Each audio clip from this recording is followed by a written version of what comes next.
Hello my dear students, welcome back to my YouTube channel magnetic tutorial. जैसा कि आप सभी को पता है कि इस चैनल पे क्लास 9th और 10th के सभी वीडियोस को अपलोड किया जाता है।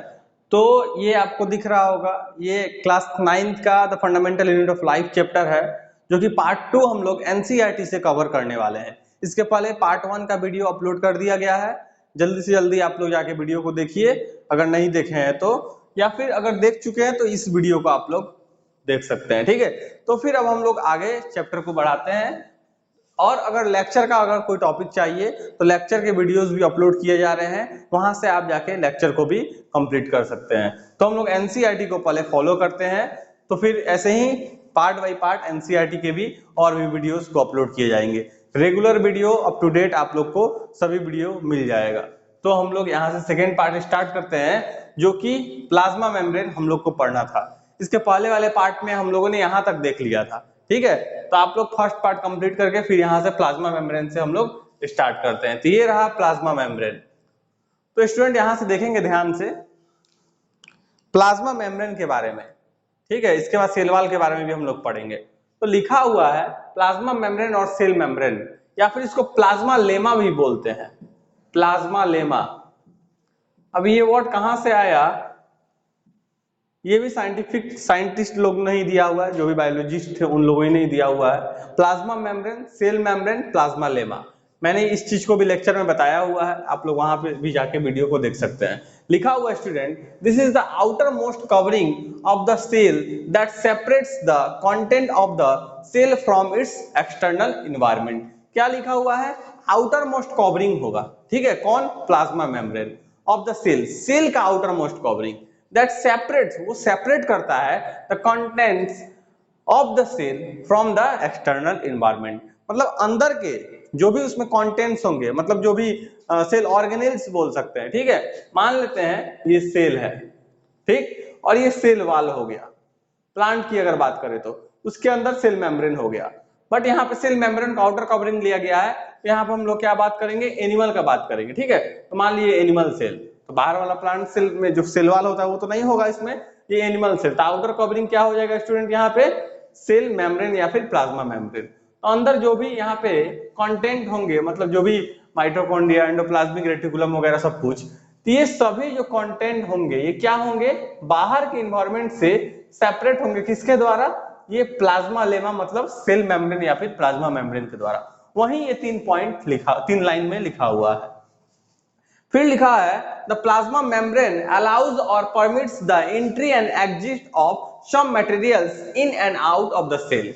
कुछ ही मटेरियल को, ध्यान देंगे स्टूडेंट, सभी को नहीं, सम मटेरियल लिखा हुआ है यहाँ पे। क्या लिखा हुआ है, सम मटेरियल, कुछ ही मटेरियल्स को लिखा हुआ है कि इन और आउट मतलब परमिट करता है, परमिशन देता है, कौन, प्लाज्मा मेम्ब्रेन।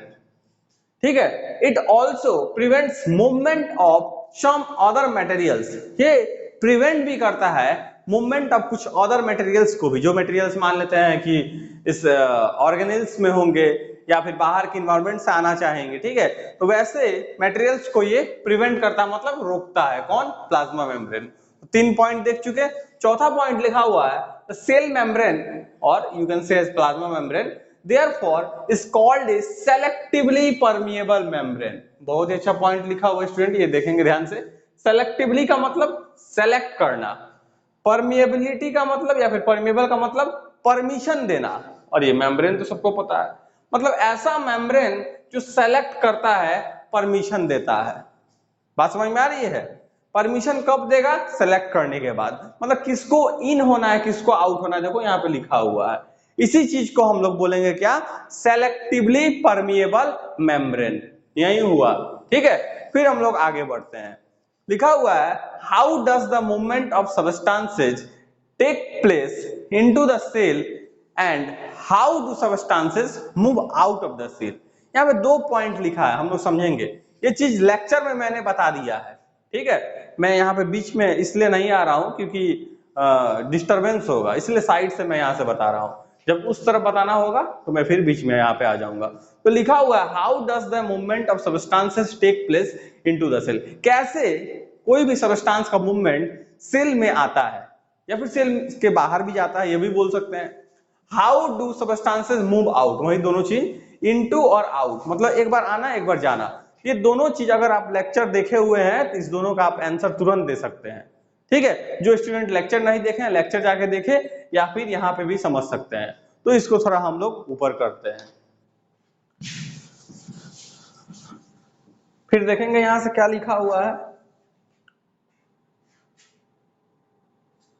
सेल, ठीक है, लिखा हुआ है सम सबस्टांसेस लाइक कार्बन डाइऑक्साइड मतलब CO2, CO2, ठीक है, और ऑक्सीजन मतलब O2, दोनों तो आपको पता है, can move across the cell membrane, यही सेल मेम्ब्रेन या फिर प्लाज्मा मेम्ब्रेन से मूव कर सकता है, मतलब इन हो सकता है आउट, यहाँ पे मूव का सिर्फ बात लिखा है। ठीक है, by a process called diffusion. Student आप लोग पढ़े हुए हैं या मैंने बताया है लेक्चर पार्ट में कि डिफ्यूजन क्या होता है, जहां पे हायर कंसंट्रेशन से लोअर कंसंट्रेशन की तरफ, ठीक है, ये किसी भी पार्टिकल्स का फ्लो होना, चाहे वो गैस का मीडियम हो, चाहे वो सॉलिड का मीडियम हो, चाहे वो लिक्विड का मीडियम हो, मतलब कोई भी तीनों मीडियम हो सकता है। बात समझ में आ रही है, ये हो गया point. We have studied the process of diffusion in earlier chapters, हम लोगों ने मतलब इसमें बताया गया है कि अर्लियर चैप्टर में हम लोग पढ़ चुके हैं, जो कि केमिस्ट्री में आप लोग पढ़े होंगे। ठीक है, we saw that there is spontaneous movement, मतलब रैंडम मूवमेंट होता है, रैंडम मूवमेंट ऑफ पार्टिकल्स होगा of substance from a region of higher concentration to a region of lower concentration, या फिर कंसंट्रेशन इज लो। ठीक है, मतलब हायर से लोअर की तरफ, किधर से, हाई टू लो की तरफ फ्लो होगा। ये डिफ्यूजन कहां कहां पे हो सकता है स्टूडेंट, सॉलिड में भी, लिक्विड में भी और गैस में भी, मतलब मेनली हम लोग गैस को ही लेके चलते हैं। वही गैस यहाँ पे कार्बन डाइऑक्साइड और O2 का बात किया जा रहा है, एक्सचेंजिंग जो हो रहा है। बात समझ में आ रही है, सेम यही चीज हम लोग को कहां पे होता है, अल्वियोली ऑफ लंग्स में भी होता है स्टूडेंट। ठीक है, आप लोग को पता हो कहां पे होता है, alveoli of our lungs, respiration के दौरान। ठीक है, तो ये चीज ही डिफ्यूजन के थ्रू होता है। तो यहां पे लिखा हुआ फिर आगे, sometime something similar to this happens in cells when for example some substances like CO2 which is cellular waste. देखो स्टूडेंट, CO2 का कोई काम नहीं है, किसके लिए, किसके लिए, सेल के लिए। तो ये वेस्ट समझता है, इसको बॉडी से निकालना चाहता है, एक्सक्रीट करना चाहता है, and requires to be excreted out, देखो लिखा हुआ एक्सक्रीटेड आउट, बाहर निकालना, ढकेल के फेंक देना। ठीक है, accumulates in high concentration inside the cell, जब ये accumulation हो जाएगा, बहुत ज्यादा मात्रा में हो जाएगा स्टूडेंट सेल के अंदर, यहाँ पे हम लोग समझ सकते हैं, मान लेते हैं कि ये सेल हो गया, ठीक है, अंदर CO2 का कंसंट्रेशन स्टूडेंट क्या हो गया, बढ़ गया। तो बताओ अंदर से जब कंसंट्रेशन बढ़ जाएगा तो बाहर लो है, तो लो के तरफ क्या होगा, फ्लो होना स्टार्ट हो जाएगा, मतलब हायर से लोअर के तरफ। वही चीज यहाँ पे लिखे हुए, हायर टू लोअर, मतलब CO2 का कंसंट्रेशन यहाँ पे अंदर ज्यादा था और बाहर कम था, तो क्या हुआ, अंदर से बाहर की तरफ फ्लो होना स्टार्ट हो गया, मतलब एक्सक्रीट होना स्टार्ट हो गया। ठीक है, CO2 निकलने लगा। फिर लिखा है in the cells external environment the concentration of CO2 is low, वही चीज जो हमें बताए हैं। तो अभी तो बता ही दिए कि बाहर का अगर लो है, अंदर हाई है, तो हायर से लोअर होगा, इसी को तो डिफ्यूजन बोलते हैं। और इसी चीज को कंसंट्रेशन ग्रेडियंट बोलते हैं स्टूडेंट, क्या बोलते हैं, कंसंट्रेशन ग्रेडियंट, यहां पे लिख देते हैं कंसंट्रेशन, कंसंट्रेशन ग्रेडियंट। ठीक है, ये हुआ कंसंट्रेशन ग्रेडियंट। तो कंसंट्रेशन ग्रेडियंट को फॉलो कर रहा है। इसके आगे जब हम लोग पढ़ते जाएंगे, ट्रांसपोर्ट ऐसा भी एक आएगा जहां पे अगेंस्ट कंसंट्रेशन ग्रेडियंट होगा। बात समझ में आ रही है, तो ये चीज हम लोग यहाँ पे देख लिए, टू दैट इनसाइड सेल, मतलब कंपेयर करके देखा जाए, सेल से तो बाहर वाला लो है, अंदर वाला हाई है, तो हाई से लो की तरफ फ्लो करेगा। ठीक है, फिर इसको आगे थोड़ा सा हम लोग बढ़ाते हैं।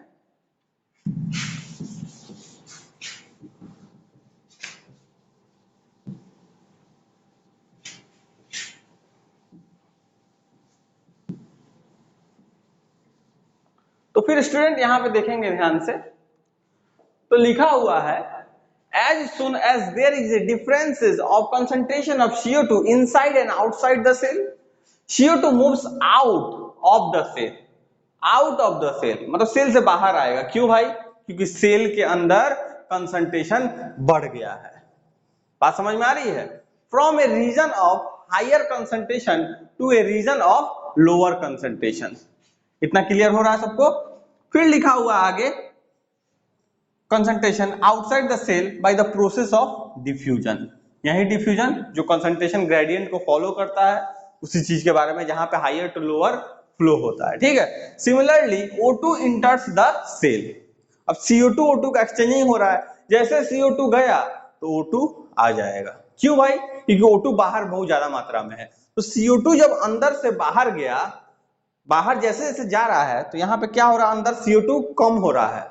तो CO2 कम हो गया, अब CO2 तो बाहर चला गया, तो ऑक्सीजन जो बाहर था अब यहाँ पे जगह मिल गया तो ऑक्सीजन यहाँ पे आ जाएगा हायर से लोअर की तरफ। बात समझ में आ रहा है?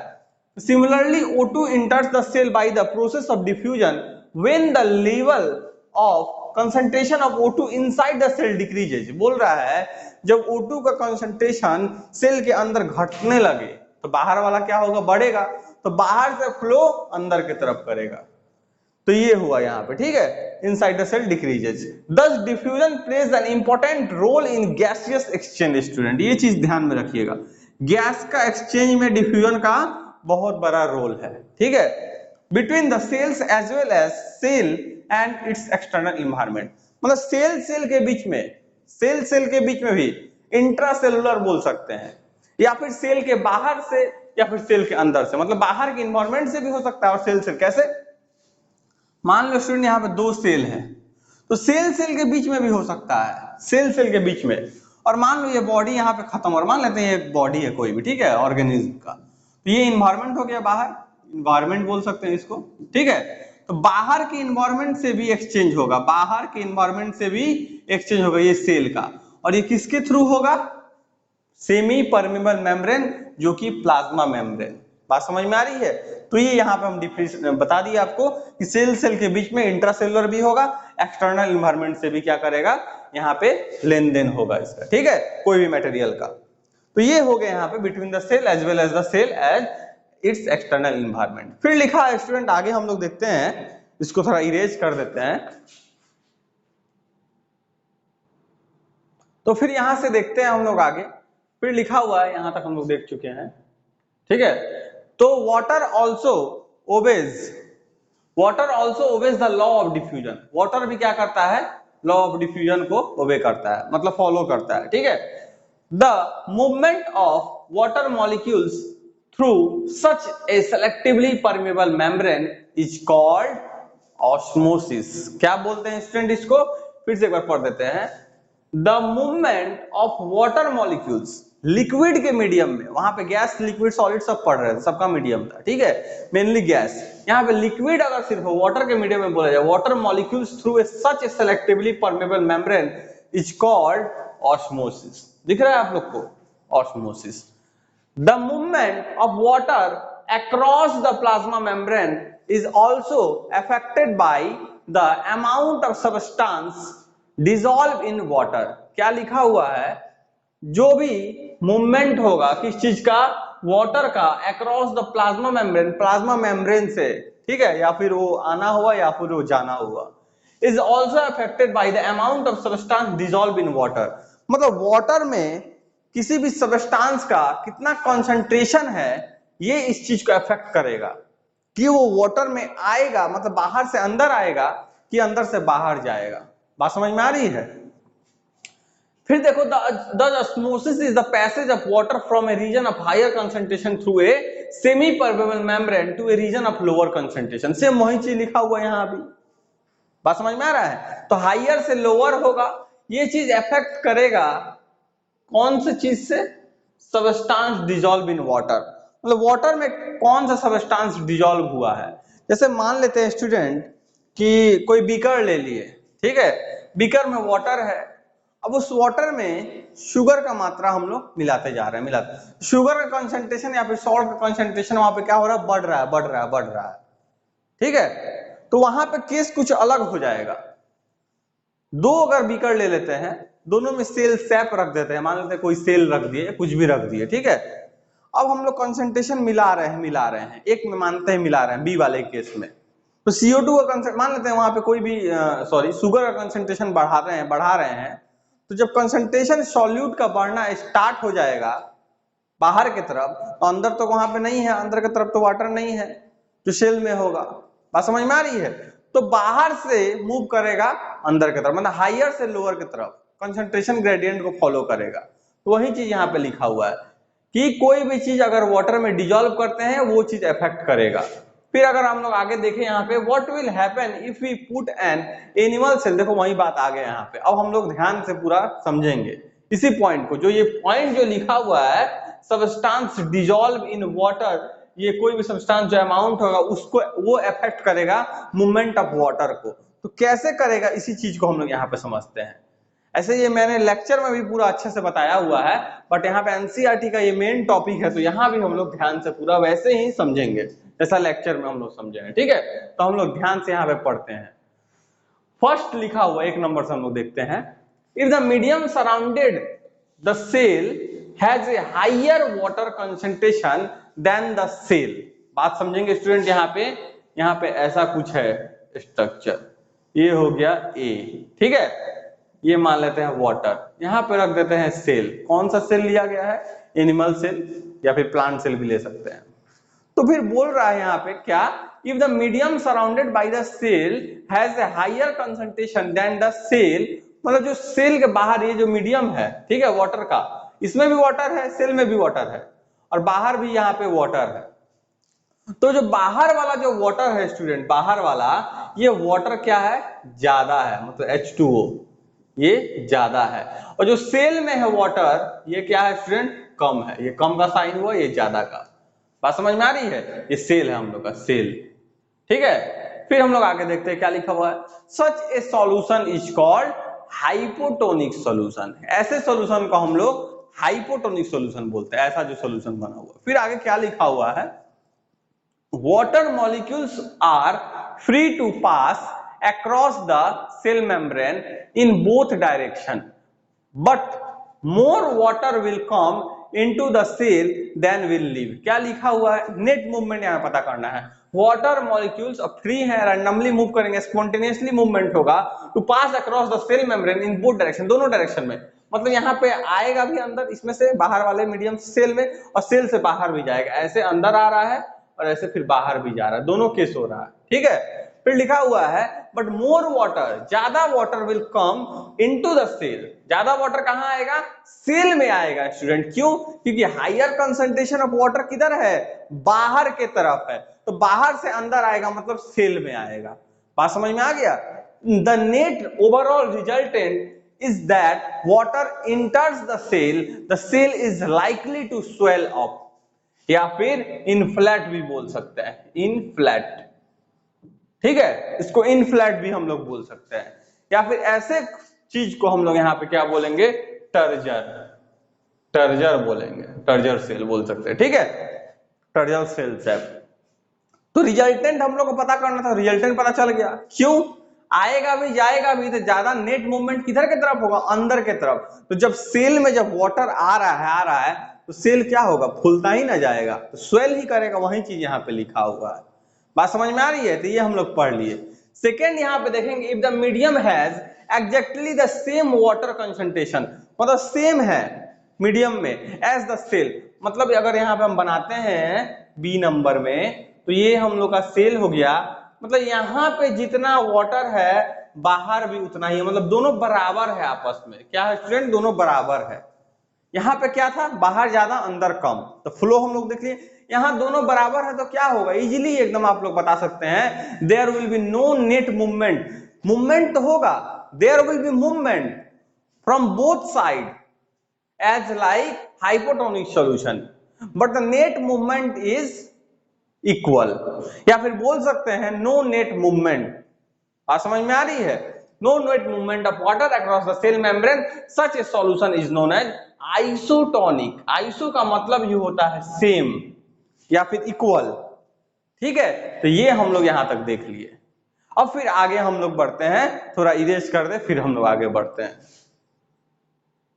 तो फिर हम लोग यहां से देखेंगे water across the cell membrane in both direction but the amount going in is the same as the amount going out। अभी हम लोग एक्सप्लेन किए हुए थे, जितना आएगा उतना ही जाएगा, so there is no overall movement of water, the cell will stay the same size। Size में परिवर्तन यहाँ पे नहीं आएगा, सेम ही रह जाएगा, मतलब पहले जितना था उतना ही अब भी रह जाएगा। ठीक है, फिर थर्ड पॉइंट देखेंगे। तो जो फर्स्ट हम लोग देखे हाइपोटोनिक सॉल्यूशन, जस्ट उसका ऑपोजिट ये थर्ड नंबर है स्टूडेंट।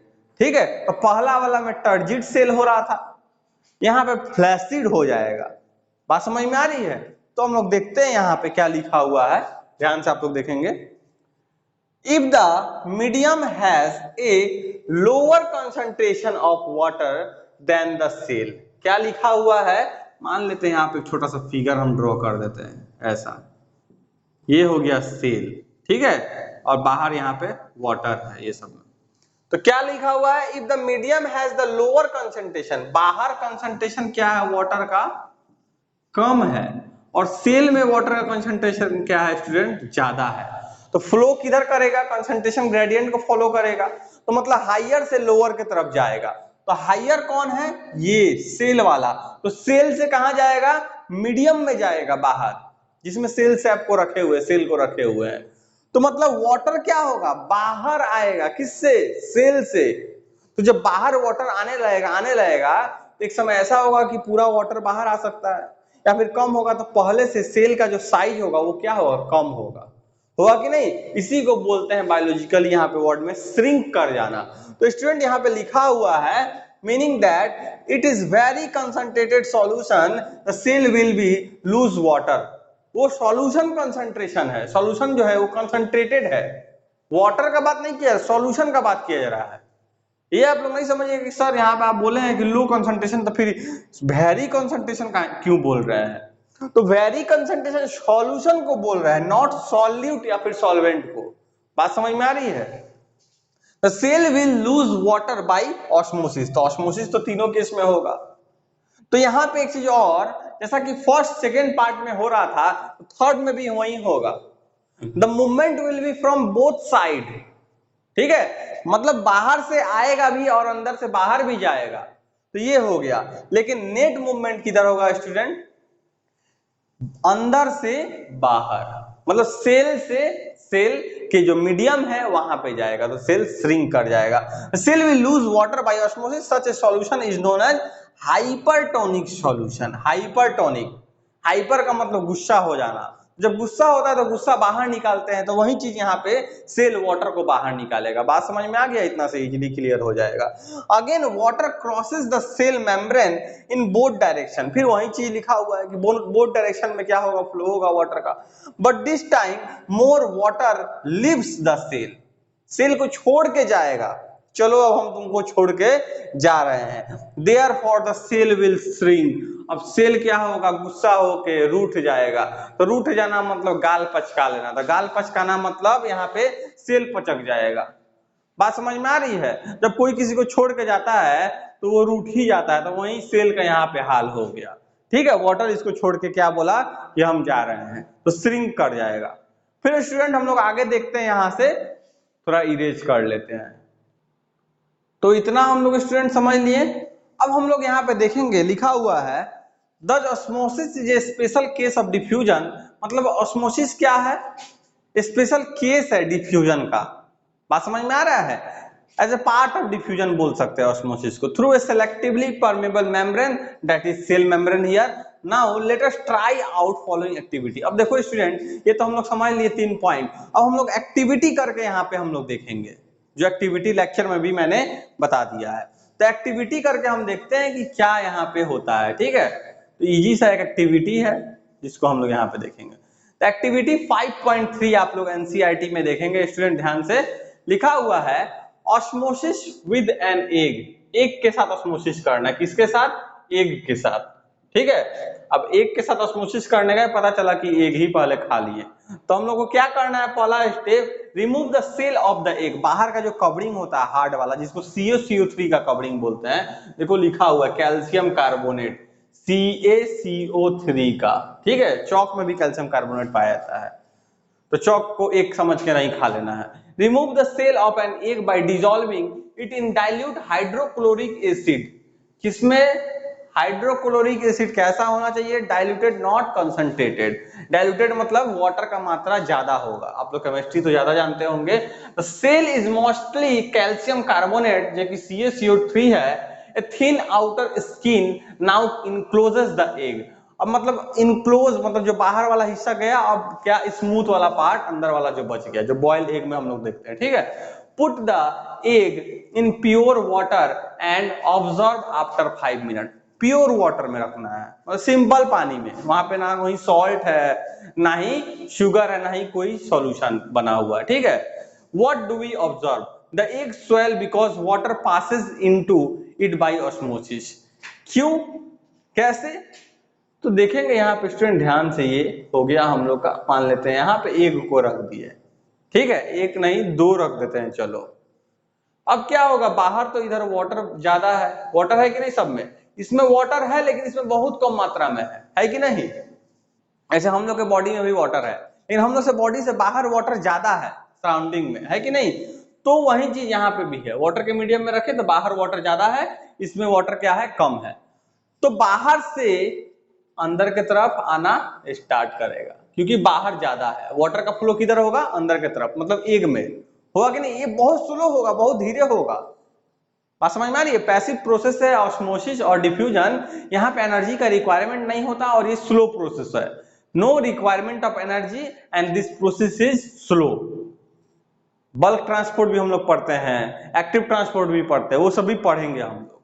यहाँ अगर नहीं भी मिला एनसीईआरटी में तो लेक्चर पार्ट में जरूर कवर करेंगे, ठीक है। तो एक स्वेल होना स्टार्ट हो जाएगा, मतलब एक में अब आने लगा। ये हो गया हम लोग का। Place is similar D sailed, मतलब सेम वैसा ही सेल रखना है, मतलब रिमूव वाला। डी का मतलब ही रिमूव होता है, बाहर का सेल हटा देना है, CaCO3 वाला।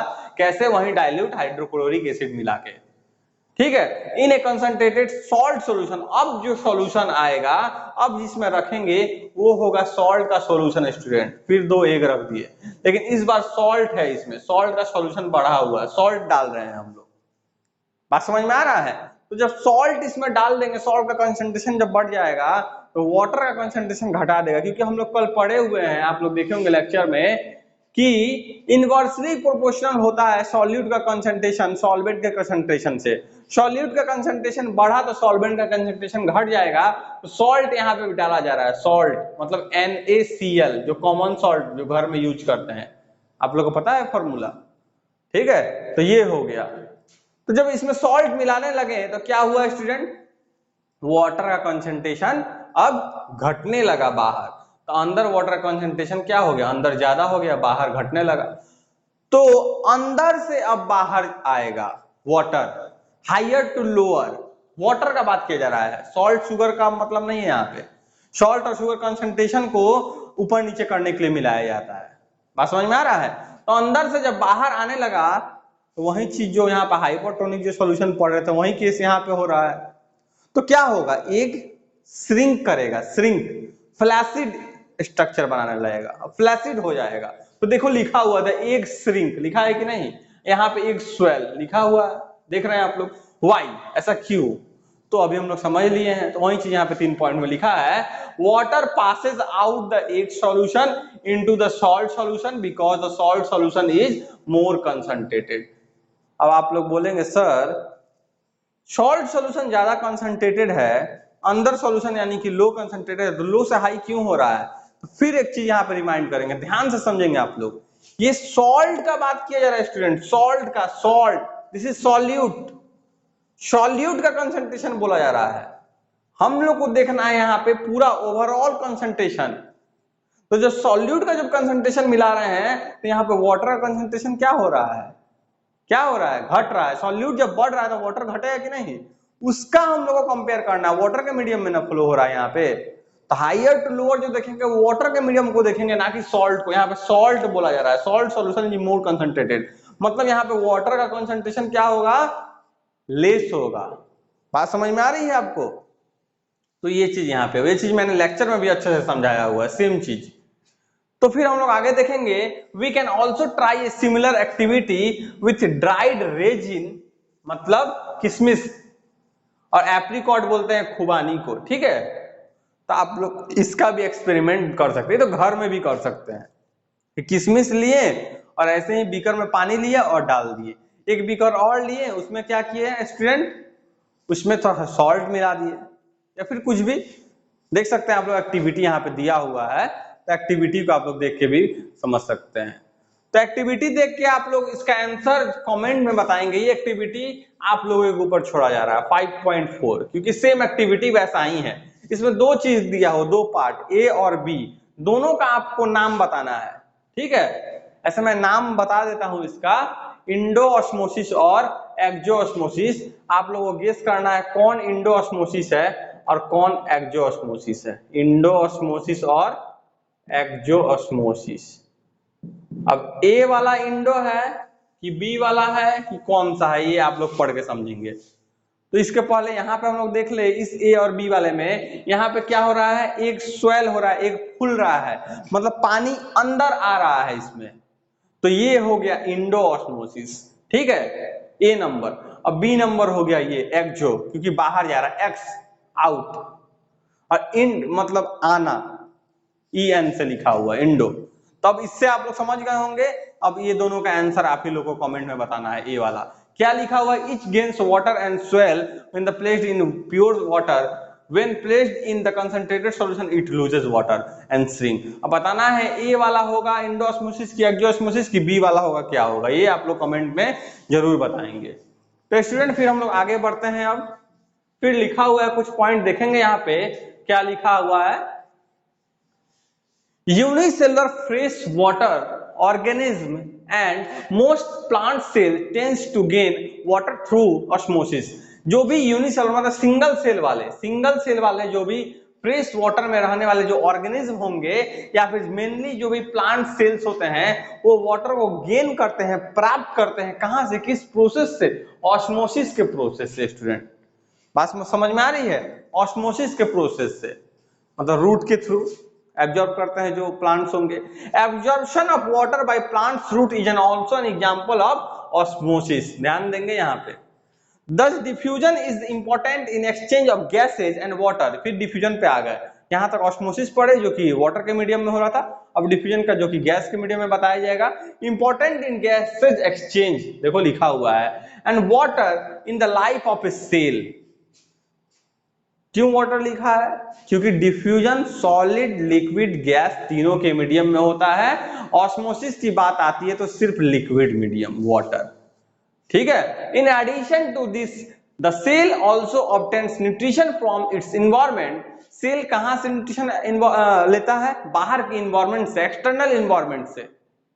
जैसे सेम हम लोग बोल सकते हैं amoeba, amoeba is unicellular organism, ठीक है। वो अपना जो एक्सक्रीशन प्रोसेस हुआ या भी जो भी प्रोसेस हुआ बॉडी के सरफेस से ही कर लेता है, क्योंकि वो बहुत छोटा होता है, तो डिफ्यूजन से कर लेता है। बात समझ में आ रही है। तो वही चीज यहाँ पे लिखा हुआ है कि न्यूट्रिशन अगर पाना हो इन्वायरमेंट से, तो ये यही प्रोसेस के थ्रू, डिफ्यूजन के थ्रू करेगा exchange. Different molecules move in and out of the cell through a type of transport required use of energy in the form of ATP. ATP का सहारा लेके एनर्जी का ट्रांसपोर्टेशन होगा body में। ये ATP जो है एनर्जी न्यूट्रिशन के वक्त जो बनता है, यहाँ पे लिखा हुआ है, ये एटीपी लगभग सभी सेलुलर वर्क में हेल्प करता है, help in all types of cellular work. बात समझ में आ रही है, ये हो गया यहाँ पे।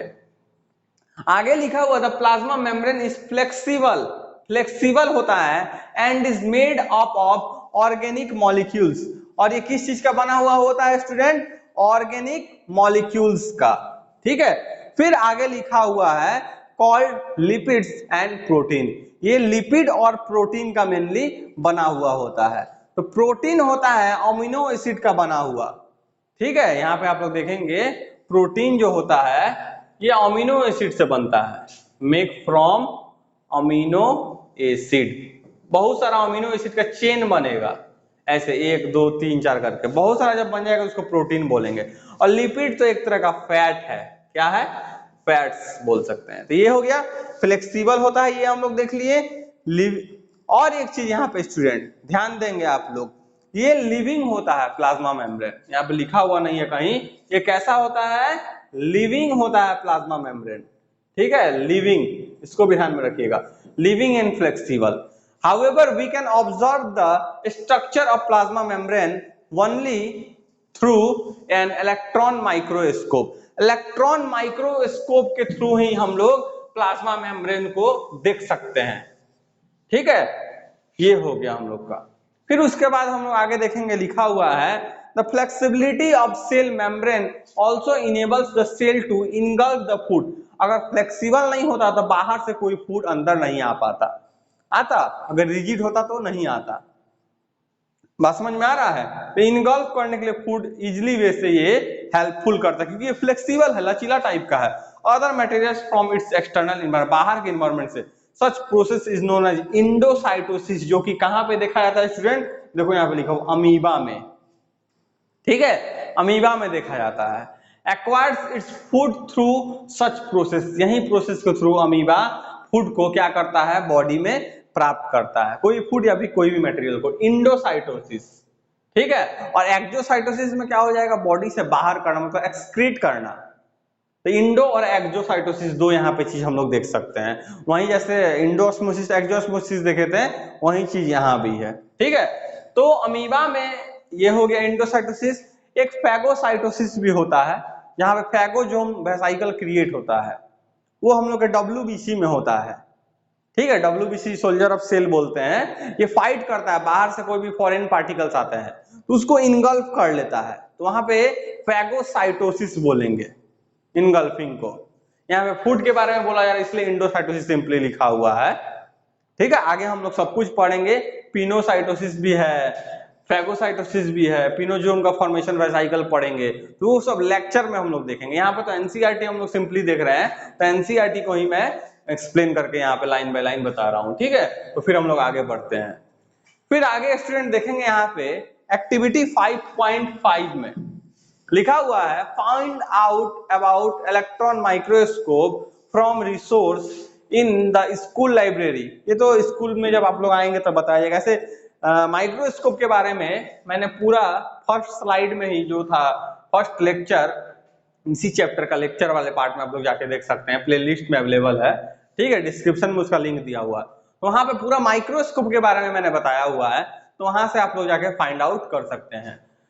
उसके बाद देखेंगे, दो क्वेश्चन दिया हुआ है एकदम सिंपल सा, how do substance like CO2 and water moves in and out of the cell. Discuss करना है स्टूडेंट। CO2 सिंपली बता दो, यहाँ पे डिस्कशन आप लोग कीजिएगा अपने में, सिंपली देख लो CO2 कैसे होगा, डिफ्यूजन के थ्रू, वाटर कैसे होगा, ऑस्मोसिस के थ्रू। बात समझ में, यही चीज को डिस्कस करना है। Why is the plasma membrane called selectively permeable membrane. Why, क्यों बोला जाता है, एकदम आसान है, अभी हम लोग पढ़े हैं। Because the plasma membrane selects some particles and then permit them. तब परमिट करेगा, सेलेक्ट करेगा पहले कि आउट होना है कि इन होना है, मतलब परमिशन देगा। That's why it is called as selectively permeable membrane. बात समझ में आ रही है? अब स्टूडेंट यहाँ पे हम लोग देखेंगे सेल वॉल के बारे में। यही हम लोग का लास्ट आज का टॉपिक होगा, वीडियो ज्यादा लंबा नहीं हम लोग करेंगे, क्योंकि एनसीईआरटी का हम लोग पढ़ रहे हैं, तो ये पार्ट बाय पार्ट 3-4 पार्ट में एनसीईआरटी का ये चैप्टर खत्म हो जाएगा। तो सेल वॉल में स्टूडेंट यहाँ से हम लोग ध्यान से देखेंगे, आप लोग पूरा ध्यान से समझिएगा यहाँ से, ठीक है। तो सेल वॉल में यहाँ पे लिखा हुआ plant cell in addition to plasma membrane. Plant cell में क्या होता है, सेल वॉल एक एक्स्ट्रा फीचर है। प्लाज्मा मेम्ब्रेन और सेल वॉल में अगर डिफरेंस निकाले तो प्लाज्मा मेम्ब्रेन एनिमल सेल में पाया जाता है, वहां पे सेल वॉल नहीं होता है। बट सेल वॉल की अगर बात की जाए तो ये प्लांट में होता है, और ये बाहर का कवरिंग होता है, उसके अंदर वाला जो होगा वो प्लाज्मा मेम्ब्रेन होगा। मतलब बोला जाए तो plasma membrane plant cell wall में भी होगा, एनिमल सेल वॉल में भी होता है, ठीक है। तो ये हो गया। फिर उसके बाद हम लोग देखेंगे क्या लिखा हुआ है, have another rigid outer covering called cell wall. Plasma membrane के बाहर वाला आउटर कवरिंग जो होगा वो रिजिड होगा, कठोर होगा, ना कि प्लाज्मा मेम्ब्रेन की तरह फ्लेक्सिबल होगा, वैसा नहीं होगा, ये रिजिड होता है, ठीक है, रिजिड लिखा हुआ है, ध्यान रखेंगे।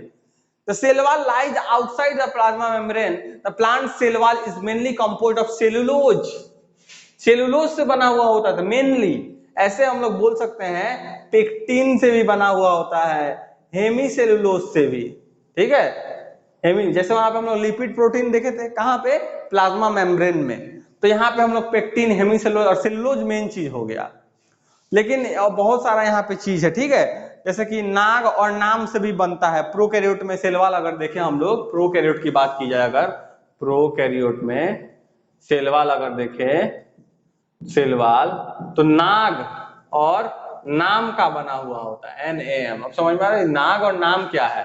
जैसे कि फंजाई वगैरह में अगर बोले, फंजाई में तो नाग का बना हुआ होता है। नाग का फुल फॉर्म क्या होता है, एन एसिटाइल ग्लाइकोजामाइन। क्या होता है स्टूडेंट, एन एसिटाइल ग्लाइकोजा CO कोजामाइन, ठीक है। और नाम का मतलब एन एसिटाइल, क्या होगा बता दो, एन एसिटाइल म्यूरामिक एसिड। क्या होगा student, N acetyl muramic acid, acetyl muramic acid. ऐसा आप लोग लिख सकते हैं इस चीज को अगर आप लोग लिखना चाहते हैं, ठीक है। तो ये हो गया नाग और नाम, जो कि फंजाई में पाया जाता है, सॉरी प्रोकैरियोटिक में पाया जाता है, ठीक है। तो फंजाई वगैरह भी यहाँ पे ये नाम वाला फंजाई में हो जाएगा, नाग नहीं होगा, ठीक है। जो कि काइटिन भी बोल सकते हैं। सेलवाल जो यहाँ पे होगा काइटिन का बना, कोई कोई चिटिन इसको पढ़ता है, CHITIN। ये एग्जाम में भी पूछता है, बट यहाँ पे नहीं, 11 12 में मेडिकल्स के भी एग्जाम में पूछा गया कि सेलवाल ऑफ फंगी किस चीज का बना होता है, तो काइटिन का बना हुआ होता है। ऐसे यहाँ पे सेलुलोज का बना हुआ होता है, जो यूकैरियोटिक में पाया जाता है प्लांट्स के केस में, ठीक है। Cellulose is the complex substance and provide structural strength to plants. Rigid होता है, कठोर होता है, इसलिए स्ट्रक्चरल स्ट्रेंथ प्रोवाइड करता है, मतलब प्रोटेक्शन देता है, मैकेनिकल इंजरी से बचाता है। स्टूडेंट ध्यान से समझेंगे यहाँ पे सभी चीज को, ठीक है। फिर आगे लिखा हुआ, इसलिए मैं बार बार साइड में हट जा रहा हूं कि आप लोग अच्छे से पूरा बोर्ड को देख सके। फिर लिखा है when a living plant cell loses water through osmosis there is a shrinkage or contraction of contents of the cell। contents जो है यहाँ पे सेल ऑर्गेनेल्स की बात की जा रही है, फ्रॉम द सेल वॉल। तो यहाँ पे क्या बोला जा रहा है स्टूडेंट, सेल वॉल जो हो गया यहाँ पे, ठीक है, जो कंटेंट होगा अंदर का, जब कॉन्ट्रैक्शन आएगा इसमें, किसमें, ऐसे ऐसे कॉन्ट्रैक्ट करने लगेगा, मतलब छोटा पड़ने लगेगा, ऐसे हो जाएगा सेल वॉल। कब होगा श्रिंकेज, जब ऑस्मोसिस के थ्रू वाटर का लॉस होगा, मतलब इसमें से वाटर जब बाहर आ गया, तो बैलून देखते हैं ना, बैलून से जब पानी को या फिर गुब्बारा से, या फिर बोल सकते हैं एयर को जब निकाल दे तो पचक जाता है, श्रिंक हो जाता है, फ्लैसिड हो जाता है। तो वही चीज जब हो जाएगा तो जो सेल, जो इसमें ऑर्गेनेल्स है, जो कंटेंट है, वो क्या होंगे, अवे हो जाएंगे, दूर दूर होने लगेंगे। This phenomenon is known as plasmolysis. इसी फेनोमेनन को क्या बोलते हैं स्टूडेंट, प्लाज्मोलाइसिस हम लोग बोलते हैं। बात समझ में आ रही है। जैसे कि मान ले अगर यहाँ पे ऐसा कुछ स्ट्रक्चर अगर देखे हम लोग, ये हो गया पूरा, मतलब सेल हो गया, ठीक है। ये ऐसे बोल सकते हैं प्रोटोप्लास्ट। मैंने आप प्रोटोप्लास्ट कहीं कहानी बोला है कंटेंट के रूप में। ये हो गया वैक्यूल, ये बाहर वाला टोनोप्लास्ट बोलते हैं, वैक्यूल के बाहर वाला। वैक्यूल कब बोलते हैं, टोनोप्लास्ट और सैप को, ये जो सैप है ये वैक्यूल हो गया। यहाँ पे सेल ऑर्गेनेल्स प्रेजेंट होंगे कि नहीं, तो ये क्या होगा, जब वाटर जब बाहर आने लगेगा सेल से, पूरा सेल से, ये वैक्यूल है, ये पूरा सेल है, ये प्रोटोप्लास्ट है, तो क्या होगा, यहाँ पे देखेंगे एक स्ट्रक्चर हम यहाँ पे बना देते हैं, तो ऐसा कुछ स्ट्रक्चर हो जाएगा, ये वही प्रोटोप्लास्ट हो गया। अब होगा क्या, ये जो सेल है, सेल यहाँ पे और वैक्यूल और छोटा हो जाएगा। अब देखो यहाँ पे गैप आने लगा, ये सब गैप है कि नहीं, गैप है कि नहीं, ये सब में प्रोटोप्लास्ट और सेल के बीच में गैप हो गया, लेकिन यहाँ पे कोई गैप ही नहीं है, ये पूरा सेल है, पूरा ऐसे करके पूरा, ठीक है। तो ये हो गया यहाँ पे, उसी को प्लाज्मोलाइसिस बोलते हैं। We can observe this phenomenon by performing the following activity। एक एक्टिविटी नीचे दिया हुआ स्टूडेंट, उस एक्टिविटी से हम लोग समझेंगे कि क्या है ये चीज जो हम लोग प्लाज्मोलाइसिस पढ़ रहे हैं, ठीक है। तो इसको पहले इरेज कर देते हैं, आप लोग बोर्ड से यहां से उतार भी सकते हैं इस चीज को। तो यहाँ पे स्टूडेंट हम लोग देखेंगे ये क्या है, एक्टिविटी जो हम लोग देख रहे हैं, ठीक है। Mount the peel of rhoeo leaf, एक रियो का लीफ ले लेना है, in water on a slide, ठीक है, स्लाइड पे रख देना है, उसको अब एग्जामिन करना है हाईली पावर माइक्रोस्कोप से। क्यों, क्योंकि सेल तो जो दिखता नहीं है, बहुत स्मॉलेस्ट यूनिट है, ठीक है। सेल के अंदर का हम लोग को चीज को देखना, उसका ऑर्गेनेल्स को, तब तो और नहीं दिखेगा। तो हाईली पावर माइक्रोस्कोप चाहिए देखने के लिए। Note the small green granules, जो उसमें स्मॉल स्मॉल ग्रीन ग्रेनुअल्स दिखेंगे वो है क्लोरोप्लास्ट, और इस क्लोरोप्लास्ट में क्लोरोफिल पाया जाता है। अब सबको लगेगा सर क्लोरोप्लास्ट का क्यों यहाँ पे बात कर दिए एक बैग। तो क्लोरोप्लास्ट इसलिए बात की क्योंकि हम लोग आगे जो एक्टिविटी में है यहाँ पे क्लोरोप्लास्ट से ही रिलेटेड कुछ है, ठीक है। तो देखेंगे फिर they contain a green substance called chlorophyll. तो क्लोरोप्लास्ट में ग्रीन सब्सटेंस क्लोरोफिल हुआ, जिसके कारण पूरा जो लीफ होता है वो ग्रीन रहता है। Put a strong solution of sugar salt on the mounted leaf on the slide. क्या कर रहा है यहाँ पे, मान लेते हैं स्लाइड पे रखे हुए हैं, ठीक है। यहाँ पे शुगर का सॉल्यूशन, स्ट्रॉन्ग सॉल्यूशन को पुट कर देना है। ये हो गया लीफ, ठीक है, मान लेते हैं लीफ हो गया, पुट कर दिए। Wait for a minute and observe under a microscope what do we see. अब माइक्रोस्कोप से ही दिखेगा, ऐसे आपको नहीं दिखेगा। तो यहाँ पे स्टूडेंट होगा क्या, एक्जोस्मोसिस होगा। अब सबको लग रहा होगा कि सर एक बैक एक्जोस्मोसिस क्यों लिख दिए, कैसे पता चला। तो देखो स्टूडेंट, जब स्ट्रॉन्ग सॉल्यूशन डाले हम लोग यहाँ पे शुगर और सॉल्ट का बाहर के तरफ से, तो यहाँ पे हायर कंसंट्रेशन अंदर हो गया, किस चीज का, वाटर का। बाहर शुगर सॉल्ट का कंसंट्रेशन ज्यादा है तो वहां पे वाटर का कंसंट्रेशन कम होगा, और अंदर वाटर का कंसंट्रेशन जो लीफ होगा उसमें ज्यादा होगा। तो बाहर के तरफ वाटर आएगा, एकदम आएगा। तो जब वाटर आएगा बाहर की तरफ तो उसको बोलेंगे एक्जोस्मोसिस। ऑस्मोसिस हो रहा है, हायर टू लोअर के तरफ फ्लो कर रहा है वाटर, तो यही हो गया एक्जोस्मोसिस। तो ये क्या हो जाएगा, श्रिंक कर जाएगा। अभी हम लोग पढ़े थे ना कुछ देर पहले, रेजिन का एग्जांपल देखे, एग का एग्जांपल देखे, वही चीज यहाँ पे भी है। तो श्रिंक कर जाएगा। तो हम लोग जब हाईली पावर माइक्रोस्कोप लगा के देखेंगे तो देखेंगे वो श्रिंक कर गया। क्यों, क्योंकि यहाँ पे एक्जोस्मोसिस हुआ। फिर देखेंगे लिखा हुआ now place some rhoeo leaves in a boiling water for a few minute. तो देखो बॉइलिंग वाटर में रखेंगे तो वो किल मतलब मर जाएगा, the cell this cell will be kill, ठीक है। Then mount one leaf on a slide, फिर वही करना है। Observe it under a microscope. ये था लिविंग, अब हम लोग डेड को रख के देख रहे हैं। तो डेड को रख के जब देखेंगे तो लिखा हुआ है of a leaf on microscope put a strong solution of sugar, फिर वही चीज, wait a minute and observe it. Did plasmolysis occur now? क्या अब प्लाज्मोलाइसिस होगा, तो नो। यहाँ पे लिखेंगे नो और यहाँ पे लिखेंगे यस। यहाँ पे हम लोग देखे एक्जोस्मोसिस के थ्रू प्लाज्मोलाइसिस हो गया, यहाँ पे नो बोले क्योंकि यहाँ पे नहीं हो, क्योंकि ये डेड है। तो इसका मतलब स्टूडेंट यहाँ पे हम लोग देखेंगे आगे लिखा हुआ है, यहाँ कहाँ गया, चलो यहाँ आ गया। What do we infer from an activity? It appears that only living cell, सिर्फ living cell he and not dead cell are able to absorb water by osmosis. बात समझ में आ रही है, ये चीज हम लोग यहाँ पे देख लिए। Cell wall permits the cell of plants, fungi and bacteria to withstand very dilute hypotonic external media with bursting. bursting मतलब फट जाना। ये जो 3 पॉइंट यहाँ पे 4 पॉइंट जो भी हम पढ़े, इसका मतलब है कि सेल वाल रिजिड होता है, कठोर होता है। तो जिसमें सेल वाल होगा, जो भी जैसे प्लांट्स में सेल वाल होता है ना, फंजाई में भी होता है। तो जो भी सेल वाल इसमें प्रेजेंट होगा ये कठोर होता है, ये मैकेनिकल स्ट्रेंथ देता है, प्रोटेक्शन देता है। तो ये ब्रस्टिंग होने देगा क्या, किसके कंपेयर में, एनिमल सेल के कंपेयर में। क्यों, क्योंकि एनिमल सेल में सेल वाल नहीं होता है, सेल मेम्ब्रेन होता है जो कि फ्लेक्सिबल होता है, लचीला होता है। उसके कंपेयर में देखा जाए तो ये कुछ समय तक स्टैंड कर पाएगा, कुछ समय तक। ब्रस्ट ये भी होगा एक समय पे, लेकिन जब ज्यादा अगर वैसा प्रेशर बन जाए अंदर तब, नहीं तो क्या होगा इसमें स्टूडेंट देखेंगे, in such media the cell tends to take up water by osmosis. Osmosis के थ्रू वाटर आ गया, ठीक है। तो सेल स्वेल भी कर गया। मान लेते हैं यहाँ पे सेल ऐसा था, अब सेल स्वेल कर गया। क्या लिखा हुआ है, the wall exerts an equal pressure against the swollen cell. जो फूला हुआ सेल है इसमें क्या होगा, प्रेशर लगाएगा अंदर से। चलो धक्का लगाते हैं इस सेल पे, सेल वाल पे बहुत जोर जोर से धक्का लगाएगा, वाटर लगाएगा कि नहीं, सॉरी ये एरो इधर हो गया, धक्का लगाने लगा।